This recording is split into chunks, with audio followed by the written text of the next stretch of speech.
ഇനിയിപ്പോ ഏതൊക്കെ പ്രൊജക്ട്സ് ആണ് വരാനുള്ളത്? ഇനിയിപ്പോൾ വരാനുള്ള 3-4 പ്രോജക്റ്റ് ചെയ്തുകൊണ്ടിരിപ്പുണ്ട്. അത് ഏതാ തിയേറ്ററിലേക്ക് വരുന്നതെന്ന് അറിയില്ല പെട്ടെന്ന്. കഴിഞ്ഞ തവണ കെങ്കേമത്തിന്റെ ഒരു ഇന്റർവ്യൂയുടെ സമയത്ത് നമ്മൾ സംസാരിച്ചപ്പോൾ പറഞ്ഞിട്ടുണ്ടായിരുന്നു ഒരു സിനിമ സ്വന്തമായിട്ട് ചെയ്യാനുള്ള ഒരു പ്ലാൻ ഉണ്ട്. സ്വന്തമായിട്ട് ചെയ്യാനല്ല, ആരും വിളിച്ചു ടീം. അതായത് ഈ കെങ്കേമത്തിന്റെ ടീം തന്നെ വേറെ ഒരു പ്ലാൻ ഉണ്ട്. പ്രോജക്റ്റ് ഡിസ്കഷൻ നടന്നുകൊണ്ടിരിക്കുന്നു. ഷാമോൻ എന്ന് പറഞ്ഞ ഡയറക്ടർ. അതെ അതെ അതെ. അല്ലാതെ ഡയറക്ഷനിലേക്ക് ഞാനില്ല. ഇപ്പൊ നമ്മുടെ കേരളത്തിൽ ചർച്ച ചെയ്യുന്ന ഒരു സംഭവമാണ് സീരിയലിന്റെ ഒരു ഇഷ്യൂ. സീരിയൽ നിരോധിക്കണം അങ്ങനെ ഒരു ഇത്. അപ്പോൾ അതിനെ പറ്റി എന്താണ് താങ്കളുടെ അഭിപ്രായം? എല്ലാം നടന്നു പോട്ടെ. നമ്മൾ സീരിയലാണെങ്കിലും സിനിമയാണെങ്കിലും ഇതുകൊണ്ട് ജീവിക്കുന്ന ഒട്ടേറെ അനവധി പേരുണ്ട്. അത് നമുക്ക് നിരോധിക്കണം അല്ലെങ്കിൽ ഇത് വേണം എന്നൊക്കെ പറയുന്നതിനോട് എനിക്ക് യോജിപ്പില്ല. എല്ലാം നടന്നു പോട്ടെ, പക്ഷെ ഒന്നും ഓവർ ആവരുതെന്നുള്ളൂ അല്ലേ? അല്ല, ഇപ്പൊ സിനിമയിലാണെങ്കിൽ പോലും ഇപ്പോ മാർക്കോ എന്ന് പറഞ്ഞൊരു സിനിമ വന്നപ്പോൾ അതിനകത്ത് എക്സ്ട്രീം വയലൻസ് ആണ് കാണിക്കുന്നത്. ഇപ്പൊ സീരിയലിന്റെ കേസ് പറയുമ്പോൾ സീരിയൽ കാണുമ്പോൾ അമ്മമാര് അങ്ങനെ ആവുന്നു, അല്ലെങ്കിൽ കുടുംബത്തിൽ ഇത് കാണുമ്പോൾ പ്രശ്നങ്ങൾ ഉണ്ടാവുന്നു എന്നുള്ള രീതിയിലാണ് പറയുന്നത്. ഇപ്പൊ നമ്മൾ യുവാക്കളുടെ കാര്യം എടുത്ത് നോക്കുകയാണെങ്കിൽ യുവാക്കൾക്ക് കൂടുതൽ വയലൻസ് ഉള്ള പടങ്ങളാണ് ഇപ്പൊ കൂടുതൽ ഇഷ്ടം എന്ന് പറഞ്ഞൊരു ചർച്ച നടക്കുന്നുണ്ട് ഇപ്പൊ മൊത്തത്തിൽ. നമ്മള് തുടരെ വയലൻസ് ചെയ്ത് അതും പോകും. തുടരെ ചിലപ്പോൾ വയലൻസ് കഴിഞ്ഞാൽ ആളുകൾക്ക് അതും വേണ്ടി. അതെ അതെ.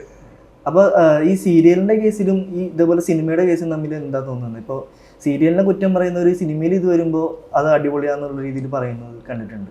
ഞാൻ പറഞ്ഞല്ലോ, ഇതുകൊണ്ട് ജീവിക്കുന്ന ഒട്ടനവധി പാത്രം കഴുകുന്നവർ മുതൽ പ്രൊഡക്ഷൻ ബോയ്സ് മുതൽ ലൈറ്റ് ബോയ്സ് മുതൽ ഒരുപാട് പേര് ജീവിക്കുന്നവരുണ്ട്. നമ്മൾ ഒരു അഭിപ്രായം പറയുമ്പോൾ അത് എല്ലാം നെഗറ്റീവായിട്ട് കാണരുത്.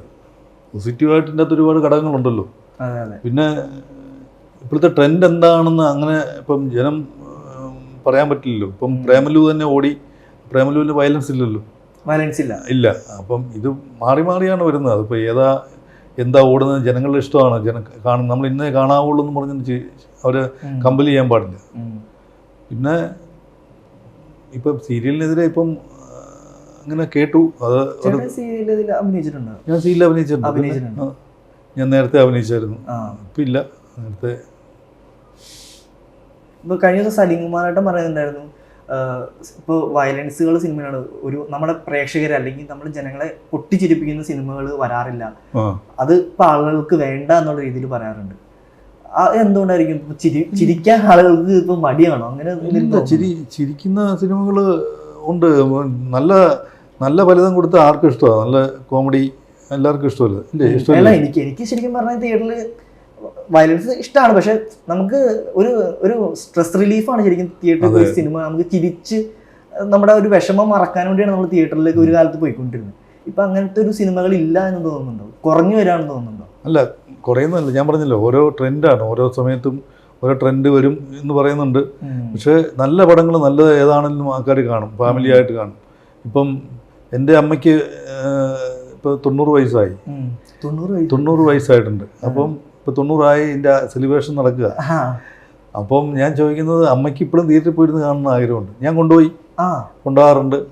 ഇപ്പം TV കാണുന്നതിന് ഇഷ്ടം, തിയേറ്ററിൽ ഇരുന്ന് കാണുന്നതാണ് ഇഷ്ടം. അപ്പം നമ്മൾ ഓരോ തലമുറ വരുന്നതനുസരിച്ച് മാറിക്കൊണ്ടിരിക്കും. തിയേറ്റർ എക്സ്പീരിയൻസ് ഒരു വല്ലാത്ത എക്സ്പീരിയൻസ് ആണ്. ഓഡിയൻസിൻ്റെ കൂടെ ഇരുന്ന് കാണുക എന്ന് പറയുമ്പോൾ ജനങ്ങളുമായിട്ട് ഇണങ്ങി ചേർന്നിരുന്ന് കാണുന്നതേ, അത് നമുക്ക് അപ്പം തന്നെ റിസൾട്ട് അറിയാമല്ലോ.